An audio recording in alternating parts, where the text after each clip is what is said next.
Şuşa, biz qayıtmışıq. Əziz Şuşa, biz səni dirçəldəcəyik. Şuşa, bizimdir, Qarabağ Azərbaycandır. Vatan uğruna can alın, can verenlerin şerefine. Ateşleme! Siz ey Türk'ün qartalları, qanatların qırılmasın. Vuran əlin, vuran qolun, döyüşlərdə yorulmasın. Siz ey Türk'ün qartalları, qanatların qırılmasın. Vuran əlin, vuran qolun, döyüşlərdə yorulmasın. Mən demişəm, öz xoşuyla bizim torpaqlarımızdan çıxmasalar, biz onları iti qovan kimi qovacaq. İti qovan kimi qovacaq.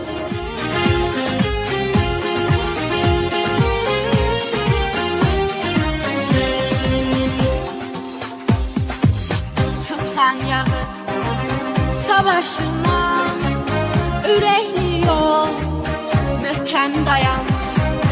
Torpaq üstə şəhid olan igidlərin adını an. Torpaq üstə şəhid olan igidlərin adını an. Gözlərimi yola dikən ümidlərin sənə qalan, səni yola salanana verib sənə qeyrətina. Siz ey Türk'ün qartalları, qanatların qırılmasın. Vuran əlin, vuran qolun, döyüşlərdə yorulmasın. Siz ey Türk'ün qartalları, qanatların qırılmasın. Vuran əlin, vuran qolun, döyüşlərdə yorulmasın.